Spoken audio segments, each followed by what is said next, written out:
Estamos iniciando nosso programa Nos Caminhos da História. Vamos tratar hoje das causas da Revolução Farroupilha, das questões que antecederam a Revolução Farroupilha. O que é que levou ao episódio denominado Revolução Farroupilha? Logo depois do nosso primeiro intervalo, voltamos em seguida.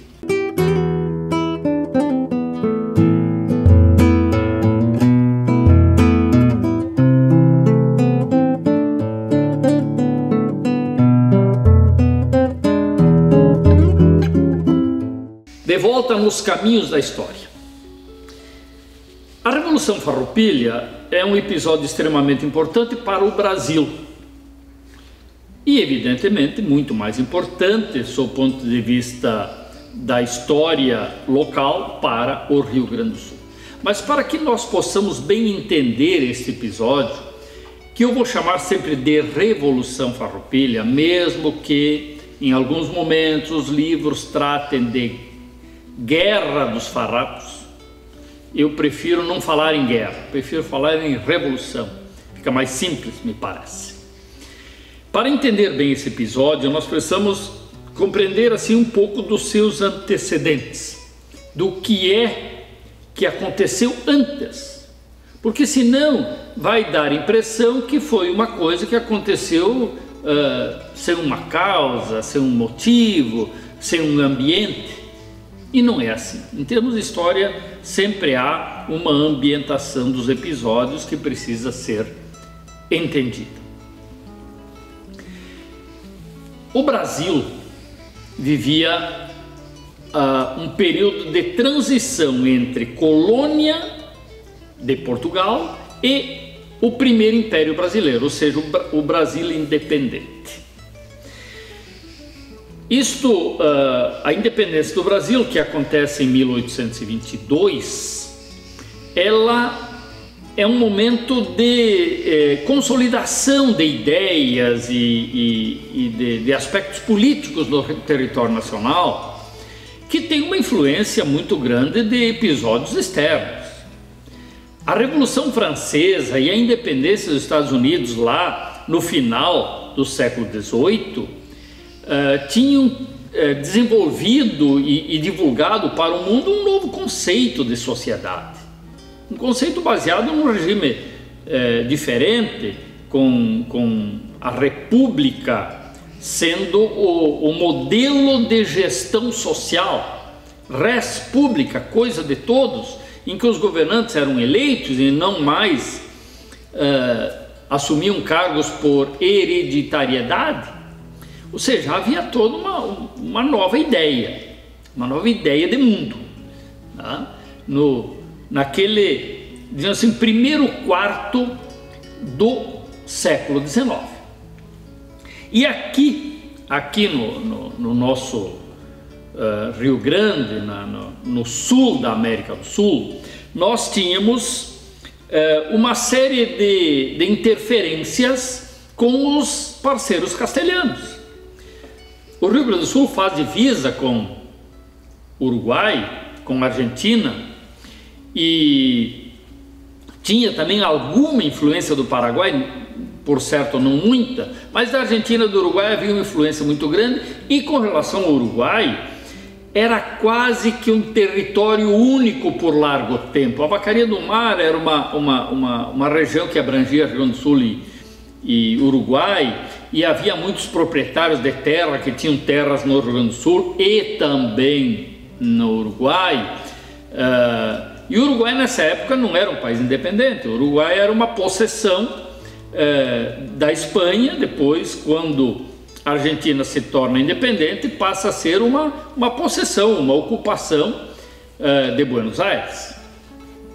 E aí, por volta de 1810, as províncias espanholas aqui da América do Sul começaram a se tornar independentes, começaram a se declarar independentes, se desvincular da Espanha. No Uruguai havia, no interior do Uruguai especialmente, porque o Uruguai, Montevidéu, tem uma concentração populacional muito grande, e o interior do Uruguai sempre foi de pouca povoação, sempre foi assim. E esse interior do Uruguai em especial era dominado por caudilhos, por pessoas descendentes espanhóis, mestiços e tal, que tinham seus exércitos particulares, eram proprietários de grandes áreas de terra, eram criadores de gado, e eles eram chamados caudilhos, eram proprietários guerreiros, digamos assim. Entre eles, o principal líder uruguaio era José Artigas. E José Artigas, ele tem o desejo e começa a pregar a independência do Uruguai. E essa independência do Uruguai incluía a tomada de Montevidéu, evidentemente, que era a principal povoação, e tinha a resistência de Montevidéu, que não queria isso porque Montevidéu tinha outros interesses, né? Eles não desejavam assim independência. Em 1817, em nome de Portugal, o comandante Lecor tomou Montevidéu. Por quê?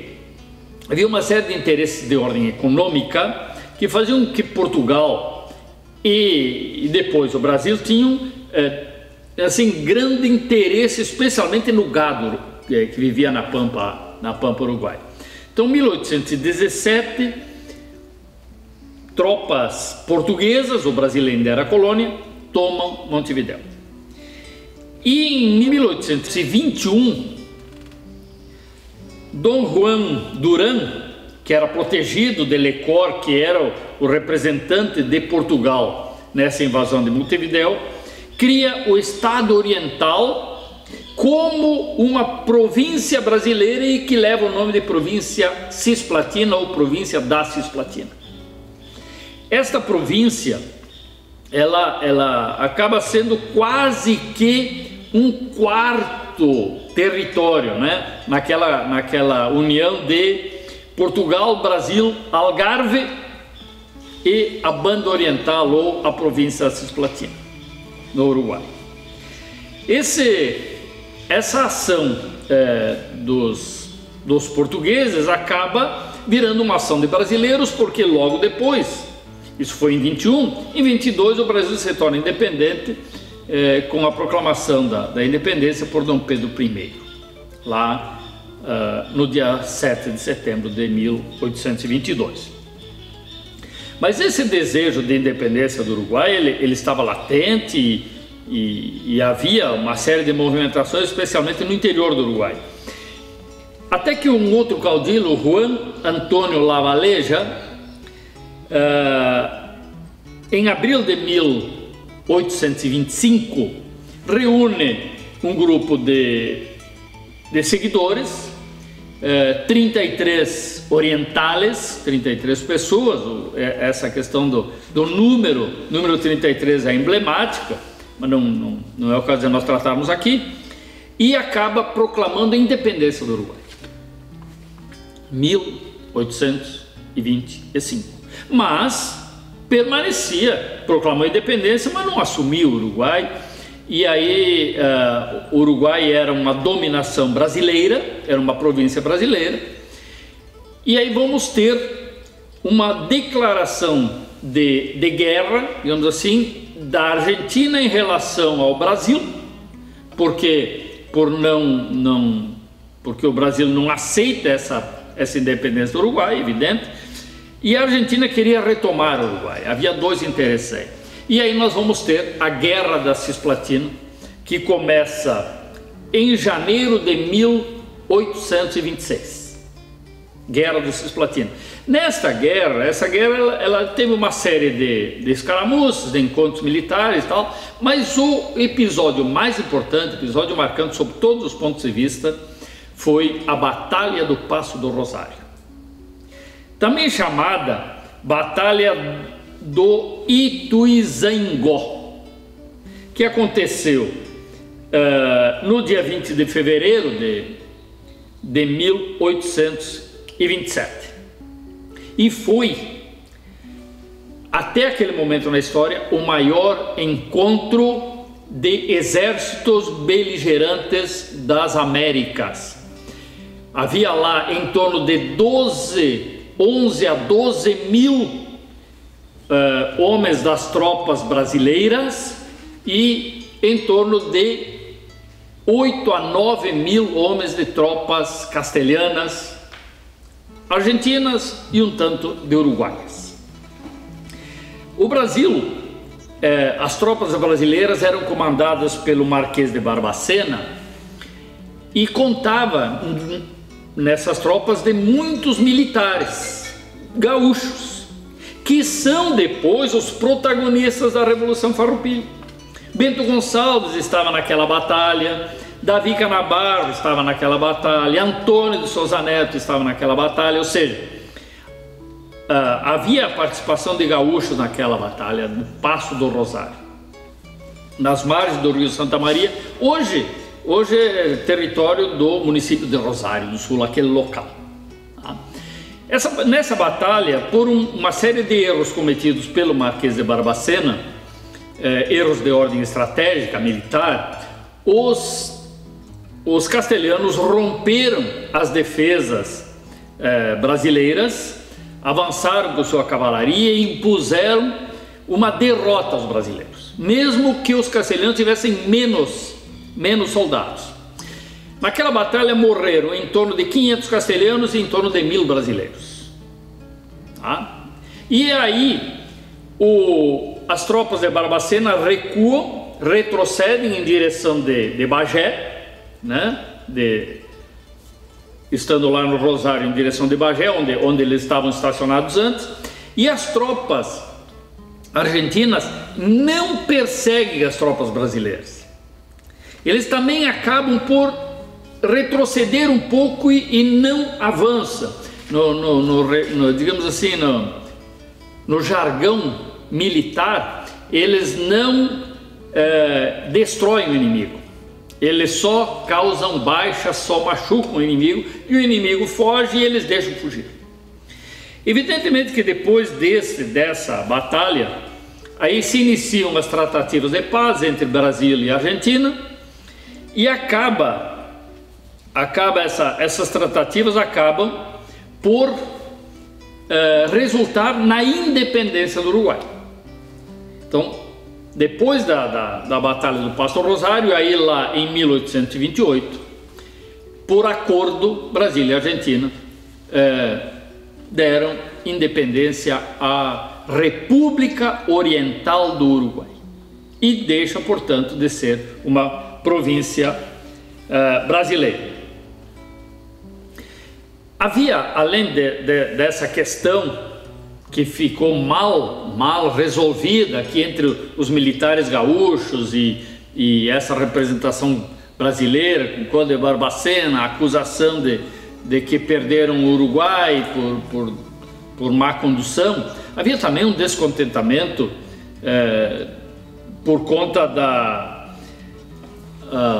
da Constituição brasileira de 1824, havia um descontentamento com a centralização brasileira, e o descontentamento não era só aqui no Rio Grande do Sul, era em vários pontos do Brasil, tanto que em 1824 nós vamos ter um movimento sedicioso que é chamado Confederação do Equador.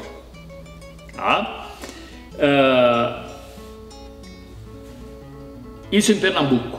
E depois, em 1831, a Federação dos Guaranis da Bahia, também outro movimento contra o governo imperial numa tentativa de mudar o estado de coisas do Brasil. Então, o ambiente era esse, muito descontentamento. E tem uma série de outras causas locais que nós vamos tratar depois desse nosso intervalo. Voltamos em seguida. Erva mate e chás Barão, o verdadeiro sabor do chimarrão. A erva mate Barão, a preferida do chimarrão e nos corações dos gaúchos. Estamos de volta nos caminhos da história, falando aqui sobre causas e antecedentes da Revolução Farroupilha, para que nós entendamos o ambiente que nos encontrávamos. Havia todo esse descontentamento por causa da perda da província de Cisplatina, havia toda uma ideia de república, uma ideia de federação, ideias que vieram da Revolução Francesa, ideias que vieram da independência dos Estados Unidos. E aqui a maçonaria abrigava muitas pessoas que pensavam, que se reuniam naquilo que chamavam de salas de leitura para discutir essas ideias. Então havia um ambiente favorável a a manifestação de revolta com aspectos militares, né? Isso já tinha acontecido em Pernambuco, já tinha acontecido na Bahia. Então a Revolução Farroupilha não é um episódio isolado, ela faz parte de um contexto. Também uma coisa interessante que nós precisamos nos lembrar é que em 1831 Dom Pedro I abdicou do trono brasileiro e deixou aqui, deixou os dois filhos, mas deixou especialmente o menino Pedro de Alcântara, que veio a ser depois Dom Pedro II. E esse menino tinha 5 anos de idade, em 31, quando se retirou do Brasil Dom Pedro I para assumir como rei de Portugal. Aqui assume uma junta governativa, um grupo de pessoas para dirigir o Brasil, para administrar o Brasil. É aquilo que se chamou de regências. Primeiro regência trina, 3 pessoas, depois regência una. Quando chegamos em 34 é que assume o padre Diogo Antônio Feijó, que é o regente. Ele, na verdade, é como se fosse o presidente do Brasil, aos moldes de hoje, porque o menino era uma criança e ainda não tinha condições de exercer esse cargo de direção do Brasil. Ele tinha 9 anos de idade, em 1835. Quando chegamos em 35, nós já tínhamos, além daquelas coisas que eu falei, um ambiente tal que nós podemos dividir as causas, as questões por áreas, Sob o ponto de vista econômico, havia uma reclamação de altas taxas alfandegárias, que havia um descontentamento dos produtores, especialmente do charque, o imposto sobre a terra e sobre a produção, que era alto, era um sesmo, que era um sexto ou 18%, Uma concorrência muito significativa do charque uruguaio e argentino, que entravam livremente no Brasil, a preços mais baixos, inclusive, e uma grande circulação de moeda falsa, ou de moedas falsas que circulavam no Rio Grande do Sul. Então esses os principais causas econômicas, descontentamentos de ordem econômica. Sob o ponto de vista militar, havia outros descontentamentos. Primeiro, essa questão da Cisplatina que nós falamos no bloco anterior. Segundo, que os militares da coroa, os militares do Rio de Janeiro, tinham melhores condições e recebiam em dia e tinham mais cuidado do governo, E os militares aqui da província, por estarem longe, o soldo não chegava e as condições eram precárias, inclusive de fardamento, de uniformes. E havia,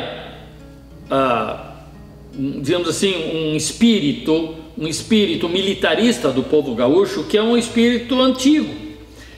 Se nós vamos verificar desde a chegada de Silva Paz com a fundação de Rio Grande, 1737 até 1835, ou seja, temos aí 100 anos. Durante 100 anos, os presidentes da província, os governadores aqui, eram todos militares, todos, invariavelmente militares. Os homens de maior idade do Rio Grande do Sul estavam sempre envolvidos numa milícia regular ou irregular. Havia um espírito militarizado muito grande. Isso favorecia também esse descontentamento dos militares, pesava muito. né? Havia questões religiosas, por exemplo. A questão religiosa, especialmente os padres do Rio Grande do Sul, tinham um conflito muito grande com os padres do Rio de Janeiro, que era onde se decidiam as questões da Igreja Católica, que era a igreja que dominava, né? E os padres do Rio Grande do Sul queriam que o vigário-geral fosse escolhido por aqui, e o Rio de Janeiro não aceitava. E temos também algumas influências ou alguns descontentamentos de ordem ideológica. Essa questão da centralização da Constituição brasileira de 1834, que concentrou o poder no governo imperial, tirando das províncias praticamente toda e qualquer possibilidade de ter gerência própria. O descaso com uma província, assim entendiam os gaúchos, com uma província que deu seu sangue para demarcar a fronteira sul do Brasil. Os gaúchos entendiam que deviam ser melhor tratados.